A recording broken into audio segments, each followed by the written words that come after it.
तर आजच्या काळामध्ये चूक करणारा चुकीचा नाही, तर चूक दाखवणारा चुकीचा आहे बरं का. तुम्ही अनुभव घेतलाय का सांगा बरं. मी तर नेहमीच माझ्या लाईफमध्ये जे अनुभव घेत असते ते तुमच्यासोबत शेअर करत असते.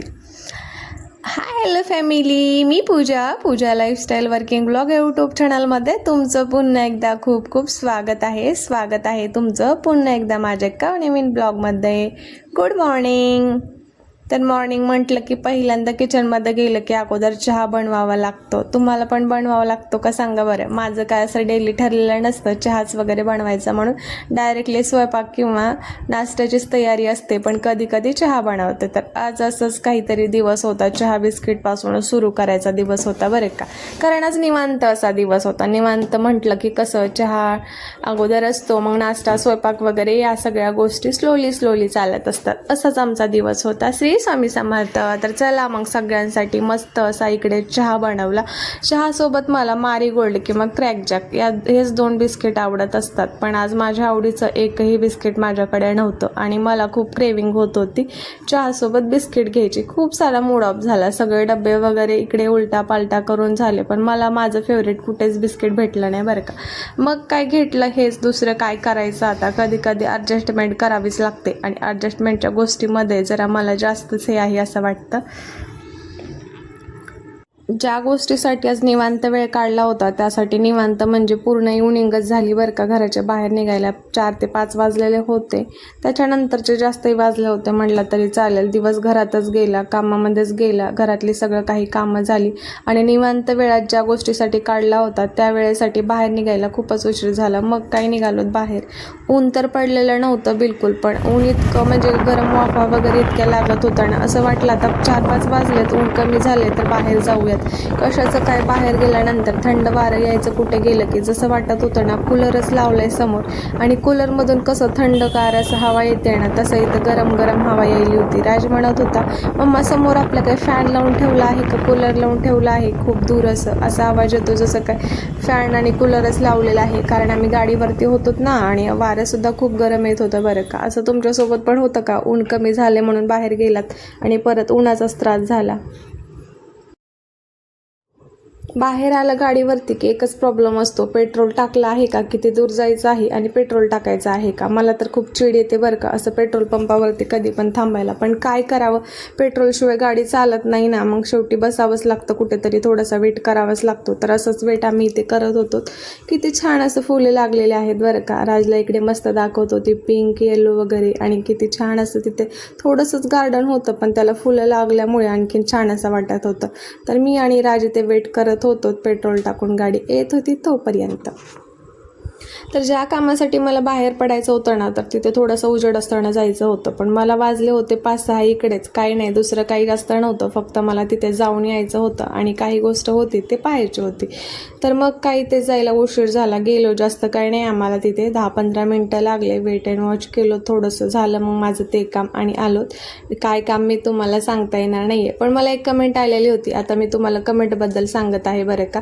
तर खूप दिवस झालं मला एक कमेंट आली होती, कारण एकाच सबस्क्रायबरची होती आणि परत त्यांचं बघून दुसऱ्या सबस्क्रायबरनी पण मला ते कमेंट केली होती की ताई तुम्ही इतके छान दिसता, छान आहेत.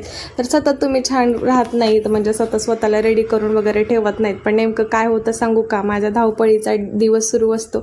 सकाळपासून दिवस सुरू होतं तर संध्याकाळपर्यंत इतके धावपळ असते. माझं स्वतःचं कपड्याचं शॉप आहे, राजचं वगैरे पाहणं, तसं स्वतःचं पाहणं आणि स्वयंपाक वगैरे या सगळ्या गोष्टी आपल्या एक नसतात. त्याच्यामध्ये स्वतःकडे काय मला लक्ष देणं होत नाही. हा इतकं मात्र आहे बरं का. बाहेर जर कुठे जायचं असेल तर स्वतःसाठी स्पेशल असं टाईम काढून मी रेडी होत असते.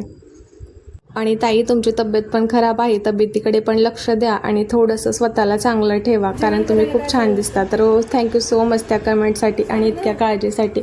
तर आता जास्तीत जास्त मी स्वतःकडे लक्ष देणार आहे. घरी आलोत बघा, त्यानंतर रातचं इकडे काय चालू झालं. मम्मा मला भूक लागली, ओके. मी म्हटलं जेवण कर. काय म्हणला तू? मग आईस्क्रीमला भूक जाते. तू का बरं आईस्क्रीम आणलंस, विचारलंस मला? नको म्हणलं होतं ना मी, नको म्हणलं होतं ना, नको म्हणलं ना मी आईस्क्रीम खायला. का म्हणलं मी तुला खा म्हणलं होतं? मग का बरं? भूक लागल्यानंतर आईस्क्रीम खातात का, विचार बरं कोणाला पण. अरे उन्हाळा चालू आहे, पण सकाळी तू म्हणलंस मम्मा मला भूक लागली, मग मी म्हटलं तिथं जेवण स्वयंपाक केलेला आहे, जाऊन जेवण कर. तू काय केलंस? फ्रीज मधला आईस्क्रीमला हात लावलंस. मग मला सांग, भूक लागल्यानंतर आईस्क्रीम खातात का जेवण करतात? तू काय करायला बाळा? आईस्क्रीम खायला. असं करतात का मग? बॅड बॉय तू. बॅड बॉय असं तू. बघ सगळ्यांना विचारते मी, तुम्ही सांगा मला, भूक लागल्यानंतर जेवण करतात का आईस्क्रीम खातात? हा मान्य आहे, उन्हाळा आहे, गरमी व्हायली, थंड काहीतरी खायला पाहिजे, पण ते कधी खायला पाहिजे? सकाळचं जेवण वगैरे झाल्यानंतर, दुपारच्या वेळी थंड खायला पाहिजे. चुकीचं आहे ना हे. आजपासून मला मम्मा बोलायचं नाही, अजिबात मला बोलायचं नाही. ओके? मग मम्मा बोलायचं नाही आजपासून. नाही बोलणार ना मम्मा? आईस्क्रीमसाठी तू मम्मा सोडून द्यायला तयार आहेस? आईस्क्रीमसाठी? हे कधीपर्यंत बोलशील? फक्त आईस्क्रीम संपेपर्यंत बोलतस, मला माहिती. आईस्क्रीम पाहिजे का मम्मा पाहिजे? मम्मा. मग आईस्क्रीम सोडून देतस माझ्यासाठी तू? नाही ना? माझ्याकडे बघूच नकोस, मला बोलू पण नको. चालते, खा आईस्क्रीम, बोलू नकोस. मी उठते, माझं काम आवडते, मला जायचं बाहेर. बोलू नको मला, समजलं मला तुझा कशाची गरज आहे. जाऊ दे, बाय बाय. आजपासून मला मम्मा बोलायचं नाही, आईस्क्रीमला जास्त लाड करायचं, आईस्क्रीमच घ्यायचं. बाय. घरी आली मी पण थोडंसं आराम केलं आणि मला हे जे आणलं होतं ना मी, ते काढून आता या किचनमध्ये वगैरे ठेवायचं होतं. यामध्ये चम्मच आणि इतर माझे जे काय भांडे वगैरे ठेवता येईल ना, लायटर वगैरे, अशा सगळ्या गोष्टीसाठी हे मी आज काढून घेते आणि धुवून घेते. तर घरी आल्यानंतर थंडगार असं मी अगोदर ठेवलं होतं ना नारळ, ते नारळ पाणी पिलं होतं आणि त्यामध्ये कवळं असं छान नारळ निघालं होतं. मला ते खायला खूप आवडतं, तर ते काढून घेतलं ते खाण्यासाठी. आणि मी रूममध्ये जाऊन बसल्यानंतर राज पण म्हटला त्याला आईस्क्रीम खायचं, पण मी नको खाऊ म्हटलं, तरी तो माझ्या मागे आला आईस्क्रीम घेऊन. बस, याच्या व्हिडिओमध्ये इतकंच.